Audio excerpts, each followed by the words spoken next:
সত্যি এই বছর আমাদের কৃষ্ণনগরে ঠাকুর মুখ তুলে চেয়েছেন। হ্যাঁ মহারাজ, ধান একেবারে পরিপূর্ণ হয়েছে। তা কবে ধান কাটা হবে পুটির বাবা?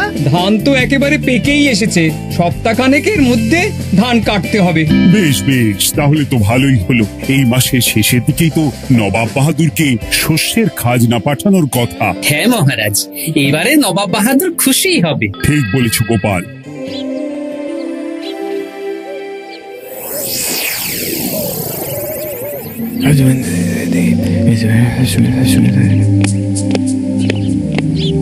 প্রণাম খাম্বাজরাজ। ওই তো কৃষ্ণনগরের মন্ত্রী চলে এসেছে। ও, এর কথাই তুমি বলেছিলে? হ্যাঁ, ওই রাজ্যের সব খবরাখবর আমায় দেয়। ইনি কে? ইনি হলেন জমিদার কেশকান্ত বর্মন, আমার রাজ্যেরই দক্ষিণ পশ্চিম গ্রামের জমিদার, আমার প্রিয় বন্ধু। নামটা বেশ অন্যরকম, কেশকান্ত। আসলে ওদের বংশ পরম্পরায় সকলের উন্নত ঘন কেশ আছে, তাই ওদের পরিবারের সবারও নামে একটা করে কেশ আছে। আমি খাম্বাজ রাজের সৌমিত্র এবং সুপরামর্শদাতা। কিছুদিন আগে আমার মাথায় খুব খুশকি হচ্ছিল, মাথার চুল পাতলা হয়ে আসছিল। কিন্তু আমার পরামর্শে একটা তেল মাখতেই মহারাজের মাথার চুল এখন ঘন হয়ে উঠেছে, আর কোনো সমস্যা নেই। বাবা বাবা, ভালো ভালো ভালো। এবার তাহলে কাজের কথাটা বলে দিন।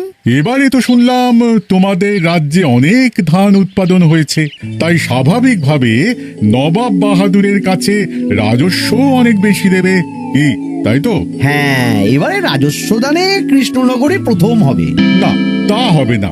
নবাবের কাছে অত ধান পৌঁছবে না, এমনকি কৃষ্ণচন্দ্রের কাছেই চাষিরা বেশি ধান রাজস্ব দিতে পারবে না। সেটা কি করে হয়? পাকা ধানে মই দিতে হবে। বললাম না, ও আমার সুপরামর্শদাতা। হ্যাঁ, আমার মন্ত্রীকে বাণিজ্যের কাজে বাইরে পাঠিয়েছি কিছুদিন, তাই কেশকান্ত মাঝে মধ্যেই আমার কাছে আসে, গল্প গুজব করে আর সুপরামর্শ দেয়। কিন্তু আমি কি করব? তুমি রাতের অন্ধকারে চাষিদের ধান জমিতে পাকা ধানে মই দিয়ে দাও, এমন ভাবে কাজটা করবে যাতে কাক পক্ষীতেও টের না পায়। আর তাতে আমার লাভ? প্রত্যেক বছর নবাব রাজস্ব দানে বিজয়ীকে 3000 মোহর দেয়, আমি তোমাকে তার থেকে 1000 মোহর উপহার দেব। 1000 মোহর? হ্যাঁ হ্যাঁ, যাও যাও যাও, কাজটা শুরু করে দাও। আচ্ছা।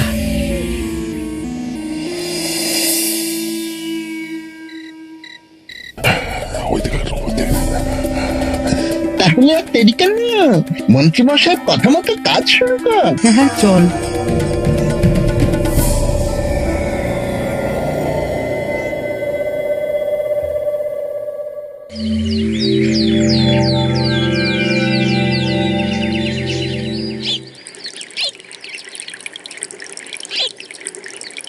এবারে তো চাষাবাদ বেশ ভালোই হয়েছে।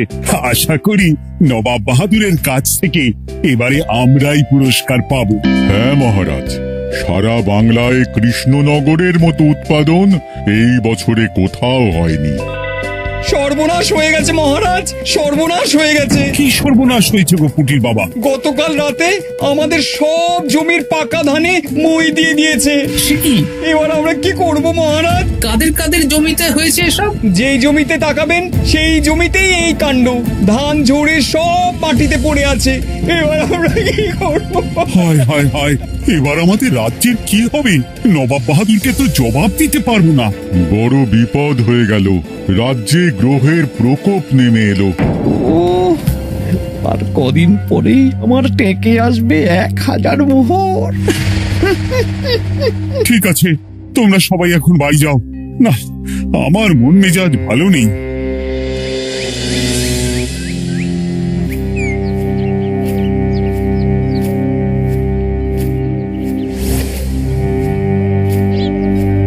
ওগো, তুমি শুনেছো কি হয়েছে? পুঁটির মা হাউ হাউ করে কাঁদছিল গো। হ্যাঁ গিন্নি, পুঁটির বাবা কয়েকজন চাষি ভাইদের নিয়ে রাজসভায় এসেছিল। শুনলাম রাতারাতি কে বা কারা চাষ জমিতে পাকা ধানে মই দিয়েছে। কত বড় সর্বনাশ হয়ে গেল বলো, কি হবে গো? কি যে হবে ভগবান জানে। বলি তুমি পারলে না পুটিদের একটু সাহায্য করো। হ্যাঁ, আমি মনে মনে ভেবেই রেখেছি বুঝলে, এবার বেতন পেলে পুঁটিদের বাড়িতে মাসোহারার জিনিসপত্র দিয়ে আসবো। নবাব বাহাদুরের কাছে মহারাজ খাজনা কিভাবে দেবেন? সেটাই তো বুঝতে পারছি না। আপনি এত চিন্তা করবেন না। রাজবাড়ির ভাড়ার থেকে আপাতত কিছু বস্তা ধান পাঠানোর ব্যবস্থা করুন। তারপর নবাব বাহাদুরের কাছে গিয়ে বলবেন, আস্তে আস্তে সব দিয়ে দেবেন মহারাজ। তাই করতে হবে, তাছাড়া তো আর অন্য কোনো উপায় দেখতে পাচ্ছি না। কিন্তু এবারে আর আমাদের মান রক্ষা হবে না। দেখি 2-1 দিনের মধ্যেই যতটা সম্ভব ভাড়া থেকে ধান পাঠানোর ব্যবস্থা করব।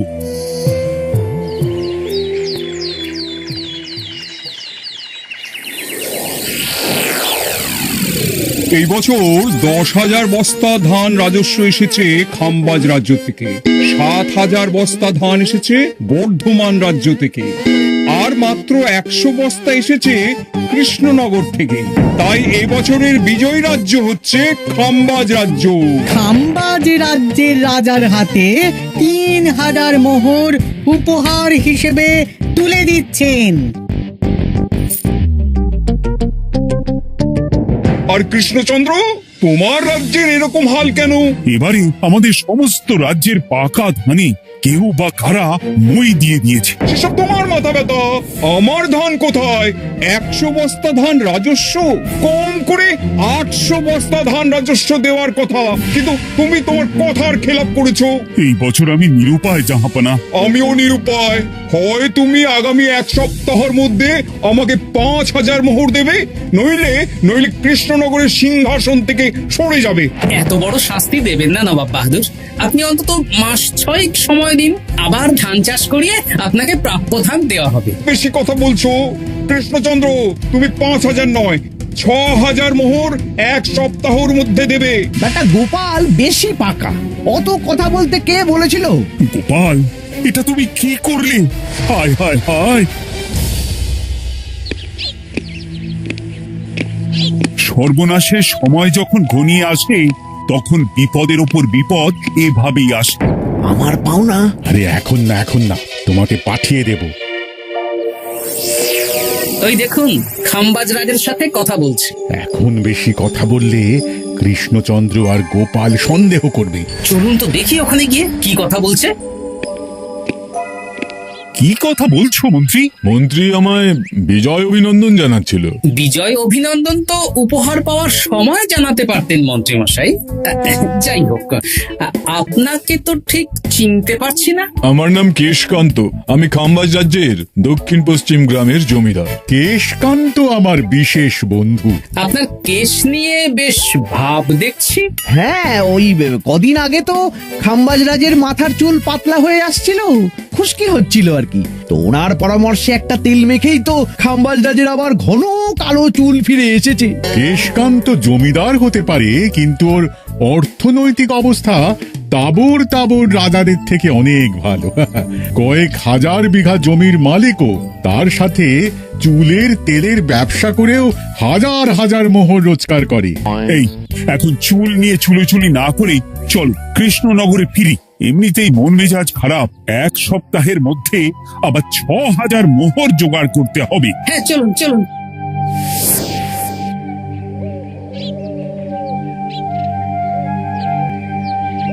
আচ্ছা মন্ত্রীমশাই, আপনি এই কেশকান্ত জমিদারের ব্যাপারে এত কিছু জানলেন কি করে? ওনার সাথে তো আমাদের আজই প্রথম দেখা। হাওয়ায় কত খবরই ভেসে আসে, সেরকম আমার কানেও এসেছিল। এসব বাদ দাও। গোপাল, মন্ত্রী, দুজনেই ভাবনা চিন্তা করো কিভাবে 6,000 মোহর জোগাড় হবে। পাকা ধানে মই পড়লো, এখন আবার এত বড় বোঝা। আমার কাছেও মহারাজ বেশি অর্থ নেই, সব মিলিয়ে মিশিয়ে ওই 150 থেকে 200 মোহর মতো আছে বাড়িতে। যদি বেশি থাকতো আমি আপনাকে নিশ্চয়ই সাহায্য করতাম মহারাজ। তাও করতেন কিনা সন্দেহ। তুমি চুপ করো। মন্ত্রীমশাই ওই লোকটাকে জানলো কি করে? এই লোকটাকে তো আগে দেখারই কথা না। না, ব্যাপারটা নিয়ে ভাবতে হবে। চলুন চলুন।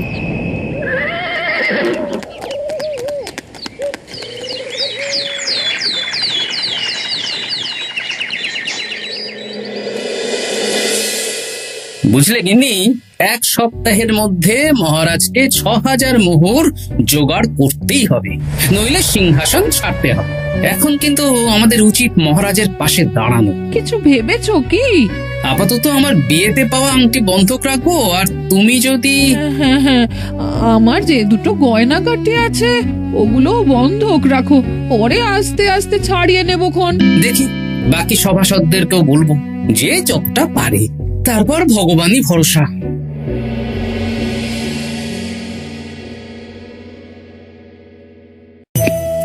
আপনি এত চিন্তা করবেন না মহারাজ। চিন্তা না করে কি আর কোনো উপায় আছে? সিন্ধুকে যা আছে তা দিয়ে 3000 মোহর হয়ে যাবে, কিন্তু তারপর আর কি করব? এবার কি নিরুপায় হয়ে জায়গা জমি বিক্রি করতে হবে? কিছু একটা করতেই হবে। আপনি গোপালকে একবার বলে দেখুন, প্রত্যেকবার যখনই বিপদে পড়েছেন তখন গোপালই আপনাকে বাঁচিয়েছে।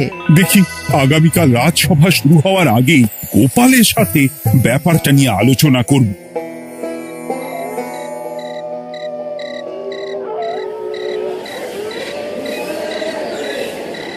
এই যে শ্যাকরা, কি করছো? এই তো, বলুন। শোনো, আমার গিন্নির জন্য একটা হীরের হার বানাতে হবে, ওই 1000 মোহরের মধ্যে। 1000 মোহরে তো হীরের নাক, কান, গলা, হাত, পা সব গয়না, এই সব গয়না হয়ে যাবে মন্ত্রীমশাই। তাহলে বানাও, এই নাও 1000 মোহর। ওরে বাবা, মন্ত্রী মশাই, 1000 মোহর! এই মন্দার বাজারে এত মোহর কোথায় পেলেন? গতকালই তো বললেন আপনার কাছে 150 থেকে 200টা আছে। সে যেখান থেকেই পাই, তাতে তোমার কি? না, আমার কিছু না। শ্যাকরা, আমি কয়েকটা গয়না বন্ধক রাখবো। দেখি কি আছে। এই সব মিলিয়ে এতে আমি 15 মোহর দিতে পারবো। বেশ, তাই দাও। আমি ধীরে ধীরে শোধ করে গয়নাগুলো ছাড়িয়ে নেব। হ্যাঁ, মন্ত্রীর ব্যবহারগুলো বেশ সন্দেহজনক লাগছে। দেখি, গুপ্তচরকে কাজে লাগাতে হবে, মন্ত্রীর পিছনে ছায়ার মতো লেলিয়ে দিতে হবে।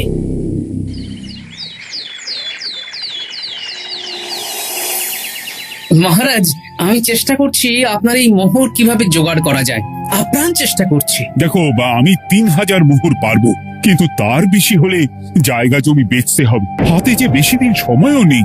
আচ্ছা মহারাজ, দেখছি। তবে মন্ত্রীমশাই চাইলেই আপনাকে 1000 মোহর দিয়ে সাহায্য করতে পারতেন, কিন্তু উনি তা না দিয়ে ওনার গিন্নির গয়না বানাচ্ছেন, হীরের গয়না।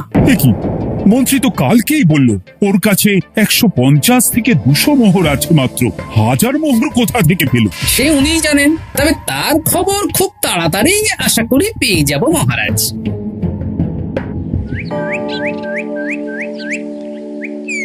কাজটা একদম ঠিক করলেন না মন্ত্রীমশাই। আপনার কথা শুনে আমরা সবার জমির পাকা ধানে মই দিলাম, কিন্তু আমরা একটা পয়সা পেলাম না।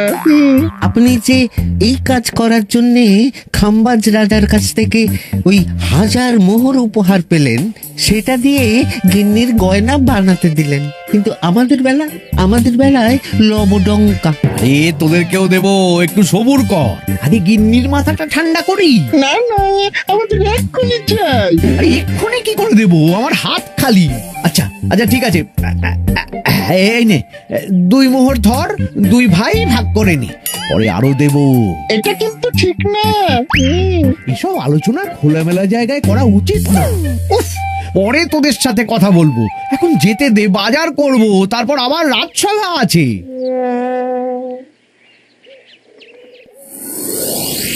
আচ্ছা, এই ব্যাপারটা মহারাজকে আর গোপাল দাদাকে জানাতে হবে।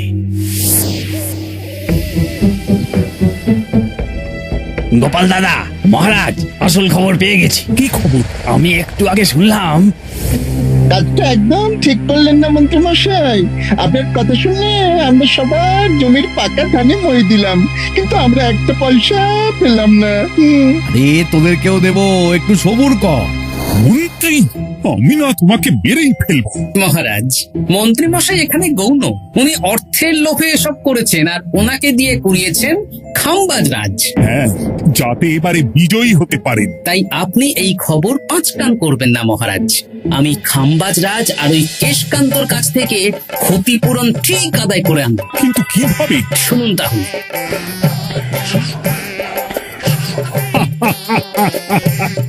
দারুণ বুদ্ধি। তাহলে এখন আসি মহারাজ, কাউকে কিচ্ছু বলার দরকার নেই।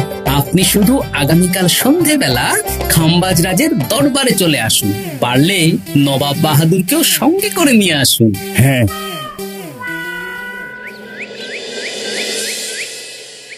প্রণাম খাম্বাজ রাজ। কে আপনি? আমি হতাশ রঞ্জন, পশ্চিমে থাকি। কি চাই বলুন? কিছু চাই না, তবে একটা কথা শুনলাম তাই বলতে এলাম। কি কথা? আমি শুনলাম মহারাজ আপনার মাথার চুলগুলো সব নকল। আমার এত সুন্দর চুল সব নকল? ফাজলামো হচ্ছে। আমি যদি প্রমাণ করে দিই আপনার চুল নকল, তাহলে কি? তাহলে আপনি আমাকে 100 মোহর দেবেন, আর প্রমাণ না করতে পারলে আমি আপনাকে 100 মোহর দেব। বেশ, দেখো, এক্ষুনি দেখো, আমারই তো 100 মোহর লাভ হবে। এখন না, এখন না, আজ সন্ধেবেলায়। বেশ বেশ, তখনই এসো। এবারে জমিদার কেশকান্তর বাড়ি যেতে হবে।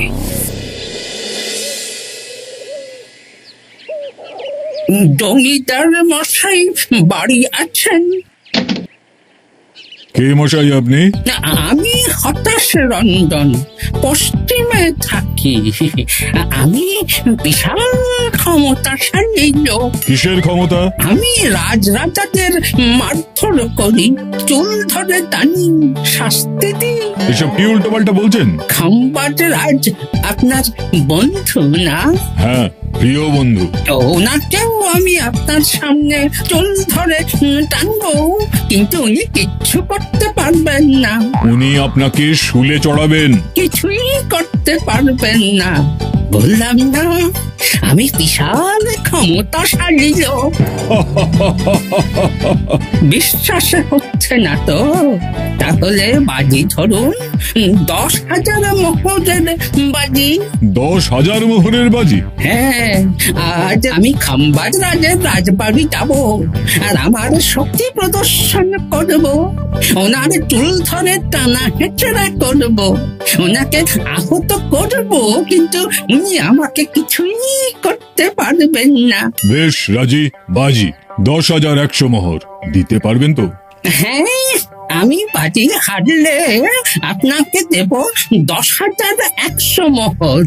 দরকার হলে ওই কাগজে কলমে লিখিত পরিত করে নিন। বেশ, তাহলে তাই হোক। কিন্তু হ্যাঁ, একটা কথা, আমি শক্তি প্রদর্শন করার আগে থেকে প্রক্রিয়া চলাকালীন সময় পর্যন্ত আপনি খাম্বাজ রাজের সাথে কোনো কথা বলতে পারবেন না। বেশ বেশ।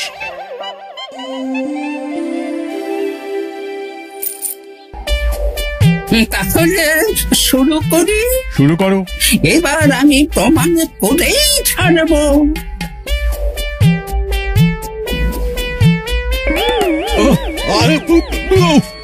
লাগছে লাগছে, বাবারে, লাগছে লাগছে। এ তো সত্যি সত্যি চুল ধরে টানছে। লাগছে লাগছে, বাবারে, বাবা। ওরে বাবা রে বাবা, কি শক্ত! এ কি, খাম্বাজ রাজ কিছুই তো বলছেন না? তাহলে কি আমি হেরে গেলাম? না না খাম্বাজ রাজ, আমার ধারণা ভুল, যা শুনেছি তাও ভুল। এবার বিশ্বাস হলো তো? দাও দাও, এবারে 100 মোহর দাও। দিন কেশকান্ত মশাই, আমাকে 10,100 মোহর দিন। এ কি, ও তোমাকে 10,100 মোহর কেন দেবে? ওনার সাথেও তো বাজি ধরেছিলাম। কি বাজি? আপনার এখান থেকে বেরিয়ে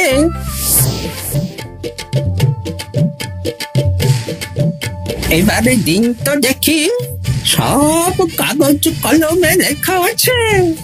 এই নাও। হায় হায় হায় হায়। সাবাস গোপাল, সাবাস, তুমি আমার মুখ রক্ষা করেছো। গোপাল, কৃষ্ণচন্দ্র, নবাব বাহাদুর, আপনারা? হ্যাঁ, আমি গোপাল। এটা ছাড়া আর কোনো উপায় ছিল না খাম্বাজরাজ।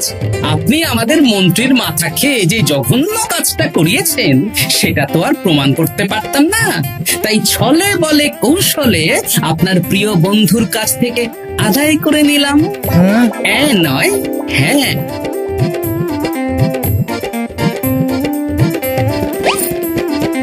এই নিন মহারাজ।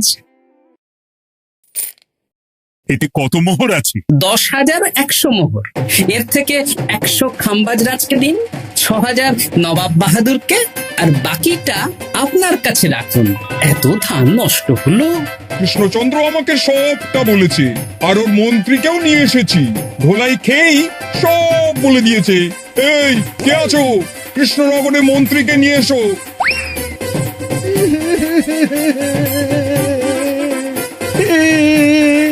মার খেয়ে আমি সব বলে দিয়েছি খাম্বাজরাজ। উদ্ধার করে তো জাহাপানা, আমাকে ক্ষমা করে দিন। এর কোনো ক্ষমা নেই, তোমাকে আমি কারাগারে বন্দি করব। হায় হায় হায়, সামান্য টাকার লোভ করতে গিয়ে পুরো মাঠে মারা গেলাম।